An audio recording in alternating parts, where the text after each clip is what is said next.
Students, welcome to our YouTube channel success square academy. कैसे हैं आप सब? आई होप आप सब बढ़िया होंगे और अपनी प्रिपरेशन बहुत अच्छे से कर रहे होंगे। तो आज हम कनेक्ट हुए हैं चैप्टर नंबर 3 बिजनेस एनवायरनमेंट करने के लिए। इससे पहले हम 2 चैप्टर्स कंप्लीट कर चुके हैं, chapter number 1 and chapter number 2। ठीक है, तो आज हम बिना किसी टाइम वेस्ट किए हम बिजनेस एनवायरनमेंट स्टार्ट करेंगे। तो बच्चों, बिजनेस एनवायरनमेंट क्या होता है? अच्छा, बिजनेस एनवायरनमेंट छोड़ो, पहले बताओ एनवायरनमेंट क्या होता है। एनवायरनमेंट का मतलब होता है वातावरण, हमारे आसपास की सराउंडिंग्स, है ना। तो बिजनेस एनवायरनमेंट मतलब बिजनेस का वातावरण। तो बिजनेस एनवायरनमेंट का मतलब होता है वो सारी फोर्सेस, वो सारे फैक्टर्स, वो सारे इंस्टीट्यूशंस जिसकी वर्किंग की वजह से बिजनेस एनवायरनमेंट में भी फर्क पड़ता है, मतलब बिजनेस में भी फर्क पड़ता है। तो देखो, बिजनेस एनवायरनमेंट मतलब वो सारे फोर्सेस, फैक्टर्स, वो इंस्टीट्यूशंस जिसकी वजह से बिजनेस ऑपरेट कर रहा है, और हम दूसरे वर्ड्स में कह सकते हैं डायरेक्टली और इनडायरेक्टली वो चीजें जो बिजनेस को इफेक्ट करती हैं, वो सारी होती हैं बिजनेस एनवायरनमेंट। ठीक है, बिजनेस एनवायरनमेंट के अंदर सारे के सारे एक्सटर्नल फैक्टर्स होते हैं, इंटरनल फैक्टर्स नहीं होते। ठीक है, नेक्स्ट हमारा है एनवायरनमेंट स्कैनिंग। ये कुछ एक नया सा अलग सा टॉपिक है, एनवायरनमेंट स्कैनिंग। अच्छा, स्कैनिंग का मतलब क्या होता है? किसी भी चीज को इस तरीके से रीड करना, इस तरीके से पढ़ना, स्टडी करना जिसमें कोई भी एक छोटे से छोटा पॉइंट भी ना छूटे, वो होती है स्कैनिंग। कहते हैं ना कि इस चीज की स्कैनिंग कर ली, मतलब उसको इतने अच्छे से पढ़ लिया कि उसका छोटा छोटा पॉइंट भी हमें पता है। तो एनवायरनमेंट स्कैनिंग का मतलब क्या हुआ कि जब हमें बिजनेस एनवायरनमेंट के बारे में पूरी अंडरस्टैंडिंग, पूरी अवेयरनेस होती है, उसको बोलते हैं एनवायरनमेंट स्कैनिंग। या दूसरे शब्दों में कहूं तो ये एक प्रोसेस है जिससे बिजनेस जो है मॉनिटर करता है, बिजनेसमैन, कि क्या मेरे लिए अपॉर्चुनिटीज आने वाली हैं और क्या मेरे को थ्रेट्स हो सकते हैं। तो जब हम बिजनेस एनवायरनमेंट को बहुत अच्छे से डीप स्टडी करते हैं, उसको बोलते हैं एनवायरनमेंट स्कैनिंग। नेक्स्ट हमारे हैं कैरेक्टरिस्टिक्स ऑफ बिजनेस एनवायरनमेंट। मैंने आपको लास्ट क्लास में बताया था और लास्ट क्लास में भी बताया था कि हमें factors, features, characteristics, merits, demerits, process, ये सब पढ़ना पड़ेगा। क्यों? क्योंकि ये तो पार्ट है बीएसटी का। तो सबसे पहले बात करेंगे कैरेक्टरिस्टिक्स ऑफ बिजनेस एनवायरनमेंट की। तो बिजनेस एनवायरनमेंट सबसे पहले तो एक्सटर्नल फोर्स होती है, मतलब सारे के सारे एक्सटर्नल फैक्टर्स, फोर्सेस और इंस्टीट्यूशंस उसके अंदर इंक्लूडेड होते हैं जो डायरेक्टली और इनडायरेक्टली अफेक्ट करते हैं हमारी बिजनेस ऑर्गेनाइजेशन को। नेक्स्ट है स्पेसिफिक और जनरल फोर्सेस। इसके अंदर दोनों तरह की फोर्सेस होती है, स्पेसिफिक भी और जनरल भी। स्पेसिफिक मतलब कोई पर्टिकुलर फोर्स की हम बात कर रहे हैं, क्रेडिटर हो गया, कोई भी हो गया, और जनरल मतलब हम इन जनरल बात कर रहे हैं, दोनों ही होती है इसके अंदर। तीसरी हमारी है डायनेमिक। डायनेमिक का मतलब क्या होता है? मैंने पहले ही बताया था, विच कीप्स ऑन चेंजिंग, जो कि चेंज होता रहता है। तो बिजनेस एनवायरनमेंट हमारा चेंज होता रहता है, ये बहुत फ्लेक्सिबल है, रेगुलर चेंजिंग है, और ये स्टैटिक नहीं है, मतलब चेंज होता रहता है बार बार। फिर उसके बाद है इंटर रिलेशन, मतलब कि जितने भी हमारे फैक्टर्स हैं एक्सटर्नल, डायरेक्टली और इनडायरेक्टली आपस में क्या करते हैं? रिलेटेड होते हैं। बिजनेस एनवायरनमेंट इंटर रिलेटेड होते हैं आपस में एक दूसरे से। नेक्स्ट हमारा है कॉम्प्लेक्स। हमारा जो बिजनेस एनवायरनमेंट है ना, वो बहुत कॉम्प्लेक्स प्रोसेस है। अब आप एक बात सोचो, आप बिजनेस चला रहे हो और आपको ये पता चल जाए क्या अपॉर्चुनिटी आने वाली है और क्या थ्रेट हो सकता है, तो ये तो एक डिफिकल्ट काम है ना। इतनी आसानी से तो नहीं पता चलेगा कि क्या हमारे लिए आने वाला है, फ्यूचर में क्या होने वाला है। तो इसीलिए कहते हैं कि जो बिजनेस एनवायरनमेंट है वो बहुत ही कॉम्प्लेक्स प्रोसेस है, ये सबका कप ऑफ टी नहीं है। हम कहते हैं ना कि it is not your cup of T, that means आपके बस की बात नहीं है। तो बिजनेस एनवायरनमेंट को करना भी सबके बस की बात नहीं है। अनसर्टेनिटी मतलब अनसर्टेन क्या होता है? कोई भी ऐसी चीज अनसर्टेन कब होती है? मतलब हमें नहीं पता, वो कभी भी कुछ भी हो सकता है। तो बिजनेस एनवायरनमेंट के अंदर भी कभी भी कुछ भी हो सकता है, मतलब कोई भी थ्रेट आने वाला है, कोई भी अपॉर्चुनिटी आने वाली है, हमें नहीं पता, बता के नहीं आती। तो बिजनेस एनवायरनमेंट बहुत अनसर्टेन होता है, बहुत डिफिकल्ट है प्रिडिक्ट करना कि आगे क्या चेंजेस होंगे बिजनेस एनवायरनमेंट के अंदर, कौन सा फैक्टर कौन सा मोड़ लेगा, वो जानना या वो समझना बहुत डिफिकल्ट है। तो ये कुछ हमारे कैरेक्टरिस्टिक्स हैं बिजनेस एनवायरनमेंट के। दोबारा से रिकॉल करेंगे, सारे के सारे एक्सटर्नल फोर्सेस होते हैं, स्पेसिफिक और जनरल फोर्सेस होते हैं, डायनेमिक है, इंटर रिलेशन, कॉम्प्लेक्स और अनसर्टेनिटी। क्लियर है? Moving to the next topic, वो है हमारा एनवायरनमेंट स्कैनिंग की इंपॉर्टेंस। अभी पढ़ा एनवायरनमेंट स्कैनिंग मतलब क्या करा मैंने? डीप स्टडी करी है, डीप नॉलेज ली है, डीप अंडरस्टैंडिंग करी है मैंने किसकी? बिजनेस एनवायरनमेंट की। तो क्या इंपॉर्टेंस है एनवायरनमेंट स्कैनिंग की? सबसे पहला तो क्या है, क्या मिलता है हमें? फर्स्ट मूवर एडवांटेज मिलता है। मतलब फर्स्ट मूवर एडवांटेज मतलब कि मुझे कोई चीज पता चली है, मार्केट में मैंने शॉप खोली, मुझे कोई चीज पता चली कि ये होने वाली है, तो उससे रिलेटेड मुझे जो भी स्टेप लेने हैं फटाफट ले लूंगी। तो ऐसे ही जिसको भी सबसे पहले जो चीज पता चल जाएगी उसको क्या मिलेगा, फर्स्ट मूवर एडवांटेज। नेक्स्ट है मेरा, ये किस लिए हेल्प करता है, पॉलिसी बनाने के लिए। अगर मेरे को चीज पता चल जाएगी कि ऐसा होने वाला है तो मैं पॉलिसी और प्लानिंग उसी के अकॉर्डिंग करूंगी। तीसरा है एडजस्ट और अडेप्ट करने में हेल्पफुल है, रैपिड चेंजेस।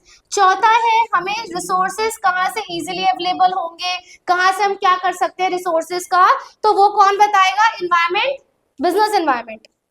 उसके बाद है हमारी परफॉर्मेंस भी इंप्रूव करने में हेल्प करता है। अगर मुझे पता चल जाएगा कि मेरी चीज इसकी वजह से गलत हो रही है, इस वजह से कुछ गड़बड़ हो रही है, तो मैं ऑब्वियसली उसको इंप्रूव करूंगी। नेक्स्ट है हेल्प्स टू आइडेंटिफाई थ्रेट्स। क्या हेल्प करता है, किसको पहचानने में, थ्रेट्स, धमकियां, वार्निंग सिग्नल्स को पहचानने में हेल्प करता है। तो ये थे इंपॉर्टेंस एनवायरनमेंट स्कैनिंग के। अब बच्चों कुछ डायमेंशंस होते हैं हमारे बिजनेस एनवायरनमेंट के। डायमेंशंस मतलब किस किस तरीके से बिजनेस एनवायरनमेंट काम करता है, या मतलब किस किस डायरेक्शन में बिजनेस एनवायरनमेंट है। तो 5 होते हैं टोटल हमारे एनवायरनमेंट, इकोनॉमिकल, सोशल, टेक्नोलॉजिकल और चौथा और पांचवा लीगल और पॉलिटिकल।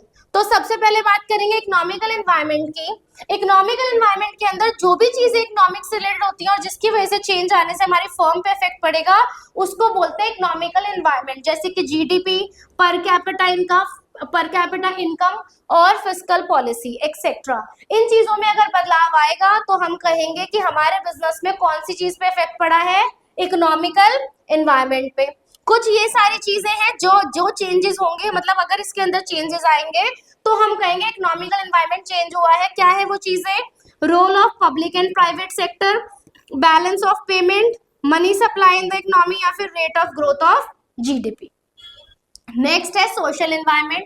सोशल एनवायरनमेंट में क्या चीजें आती हैं, सोसाइटी। सोशल एनवायरनमेंट नाम से ही पता चल रहा है किसकी बात कर रहा है, सोसाइटी की बात कर रहा है। तो इसके अंदर कस्टमर का अगर टेस्ट, प्रेफरेंस, कस्टम, ट्रेडिशंस, ये सब चीजें बदल जाती है या प्रेफरेंसेस चेंज हो जाती हैं, तो हम कहेंगे कि सोशल चेंज आया या सोशल एनवायरनमेंट के अंदर चेंज आया है। कुछ इसके ये एस्पेक्ट्स हैं जैसे कि quality of life, education and literacy rate, tradition and habits of the people. अब क्वालिटी ऑफ लाइफ की अगर बात करें, अगर कोई कस्टमर पहले हमारा राइस खरीदा, फिर राइस की बात करें, तो अब अगर कस्टमर की क्वालिटी ऑफ लाइफ इंप्रूव हुई है तो उसका खाना पीना, स्टैंडर्ड ऑफ लिविंग भी चेंज होगा, जिसकी वजह से क्या चेंज आएगा, सारे के सारे सोशल एनवायरनमेंट में चेंज आएगा। अगर बात करें टेक्नोलॉजी की, तो टेक्नोलॉजिकल एनवायरनमेंट में क्या है भाई, अगर नाम से पता चल रहा है, अगर किसी भी टेक्नोलॉजी में चेंज आता है तो उसको कहते हैं टेक्नोलॉजिकल एनवायरनमेंट में चेंज आया है। इसमें क्या हो सकता है, नए नए इक्विपमेंट्स आ गए हो, मशीनरी इम्प्रोवाइज हो गई हो, ये सब चीजें हो सकते हैं। इसके कुछ एस्पेक्ट्स हैं, वेरियस इनोवेशन, साइंटिफिक इम्प्रूवमेंट्स या import and export of technology. अगर इन चीजों में चेंज आता है तो हम कहेंगे कि टेक्नोलॉजिकल एनवायरनमेंट में चेंजेस आ रहे हैं। नेक्स्ट आ जाओ, फोर्थ और फिफ्थ पॉइंट हमारा legal environment and political environment. Legal and political, legal भी अपने नाम से ही बता रहा है कि किसकी बात कर रहा होगा, लॉ की बात कर रहा है। अगर कोई भी बदलाव लॉ में आता है तो उसको हम कहेंगे कि लीगल एनवायरनमेंट के अंदर चेंजेस आ रहे हैं। कुछ इसके एस्पेक्ट्स हैं, वेरियस लॉज एंड एक्ट्स हो गए, जैसे कि पॉलिसीज में चेंजेस आए, लाइसेंसिंग पॉलिसीज में चेंज आ गया, टैक्स पॉलिसी या फॉरेन ट्रेड पॉलिसी में अगर चेंजेस आ गए तो हम उसको बोलेंगे कि लीगल एनवायरनमेंट के अंदर चेंजेस आए हैं। अब पॉलिटिकल एनवायरनमेंट मतलब अगर कोई भी गवर्नमेंट अफेयर से रिलेटेड, मतलब गवर्नमेंट से रिलेटेड अगर गवर्नमेंट ने कोई भी चीज में बदलाव किया है उसको कहेंगे पॉलिटिकल चेंजेस। जैसे कि कितनी बार ऐसा होता है कि कोई गवर्नमेंट हार जाती है, दूसरी जीत जाती है पार्टी, तो क्या करती है, पॉलिसीज चेंज कर देती है, तो उसको कहेंगे पॉलिटिकल एनवायरनमेंट में चेंज आ गया है। ठीक है, इसमें गवर्नमेंट अगर चेंज हो गई, गवर्नमेंट का एटीट्यूड चेंज हो गया, अलग अलग ग्रुप्स ऑफ सोसाइटी, तो इसको कहते हैं पॉलिटिकल एनवायरनमेंट में चेंजेस आना। इसके भी कुछ एस्पेक्ट्स हैं, जैसे कि पॉलिटिकल सिस्टम चेंज हो गया, कॉन्स्टिट्यूशन में कोई बदलाव आ गया या फिर फॉरेन पॉलिसी गवर्नमेंट ने बदल दी, तो उसको हम बोलते हैं पॉलिटिकल एनवायरनमेंट में चेंजेस आना। नेक्स्ट हमारा टॉपिक है डिमोनेटाइजेशन। बच्चों ये तो सबको ही पता है, डिमोनेटाइजेशन एक ऐसी टर्म है जो कोई नहीं भूल सकता। क्यों? क्योंकि एक टाइम पे हमारे हमारी सरकार ने 500 और 1000 की नोट बंद कर दी थी। तो डिमोनेटाइजेशन का मतलब वही होता है कि जब गवर्नमेंट के थ्रू किसी भी करेंसी को, कॉइन को, नोट को बैन कर दिया जाता है, इलीगल या फिर बिल्कुल ही खत्म कर दिया जाता है, तो उसको हम बोलते हैं डिमोनेटाइजेशन। और उस करेंसी के बदले सरकार दूसरी करेंसी लेके आती है, उसको कहते हैं डिमोनेटाइजेशन। जैसे ही कुछ टाइम पहले हुआ था, डिमोनेटाइजेशन हुआ था, 500,000 की नोट बंद हो गई थी और 500 की नोट दोबारा से रिन्यू करवाई गई थी, है ना। तो इसका मतलब क्या है, गवर्नमेंट पॉलिसी या एक्शन जिसमें कोई भी स्पेसिफिक करेंसी, नोट और कॉइन को सर्कुलेशन से बंद किया जाता है, कोई भी आपको लीगली वो वाली करेंसी एक्सेप्ट नहीं करेगा। और इसका मतलब है कोई भी नोट या कोई भी कॉइन अगर बंद हुआ है, उससे आप कोई ट्रांजैक्शन नहीं कर सकते, उसके बदले एक्सचेंज में सरकार दूसरी करेंसी आपको देगी जो आप स्पेसिफिक टाइम फ्रेम तक बैंक में जमा कर सकते हो। ठीक है, यहां तक समझ में आया। ये था मेरा डिमोनेटाइजेशन। अब डिमोनेटाइजेशन के कुछ फीचर्स भी थे। सबसे पहला, टैक्स एडमिनिस्ट्रेशन मेजर, मींस सरकार को ये पता चल जाएगा इससे कि कौन इंसान कितना पैसा छुपा के बैठा है, जिससे कि टैक्स मेजर नहीं हो रहा था, मतलब कुछ लोग टैक्स नहीं भर रहे, ब्लैक मनी होता है कितनों के पास। दूसरा है, tax evasion will no longer be tolerated, मतलब जो भी मेरा टैक्स इवेजन है, जो भी टैक्स से भागना चाह रहा है, जो भी टैक्स नहीं भरना चाह रहा, वो बचेगा नहीं, और अगर कोई भी टैक्स के उसमें छेड़खानी कर रहा है, वो टॉलरेट नहीं करी जाएगी। तीसरा मेरा है channelising saving into formal financial system, मतलब सेविंग्स को हम क्या करेंगे, फॉर्मल फाइनेंशियल सिस्टम में बदलेंगे। मतलब जितना भी हमारे घर में छोटा मोटा जो भी कैश था, 500,000 की नोट सारी निकल गई, सारी वो सेविंग क्या हो गई, वाइट हो गई ना, एक तरीके से गवर्नमेंट ने चेंज कर दी बैंक के थ्रू, तो उसको भी क्या करेंगे, फॉर्मल फाइनेंशियल सिस्टम में चेंज करेंगे। और चौथा मोस्ट इंपॉर्टेंट, एक इकोनॉमी को कैश लाइट इकोनॉमी बनाना बहुत इंपॉर्टेंट है। कैश लाइट इकोनॉमी मतलब कैश कम यूज करें, ऑनलाइन ज्यादा यूज करें। तो यही हुआ डिमोनेटाइजेशन के बाद, लोगों ने ये सोचा कि भाई कभी भी नोट बंद हो सकती है, तो ज्यादा से ज्यादा क्या रखो, ऑनलाइन रखो, ऑफलाइन मतलब कैश हमें नहीं रखना। तो हमारी इकोनॉमी से क्या हुई, कैश लाइट इकोनॉमी बन गई। क्लियर है, ये चार हमारे फीचर्स हैं डिमोनेटाइजेशन के। यहां तक की बात सबको समझ में आ गई। चलो, ये चैप्टर यहीं पे खत्म होता है। इस चैप्टर में सिर्फ इतना ही था, यही इंपॉर्टेंट था। अगर किसी को किसी भी तरीके का कोई भी डाउट है तो वो कमेंट सेक्शन में कमेंट करके पूछ सकता है। तो आप सब ये पढ़ के रखना। हम नेक्स्ट क्लास में मिलेंगे चैप्टर नंबर 4 प्लानिंग के साथ, और तब तक कनेक्टेड रहिए और इसी तरीके से वीडियो को देखते रहिए, समझते रहिए और पढ़ते रहिए। तो क्लास आज के लिए इतना ही। Thank you so much and have a nice day.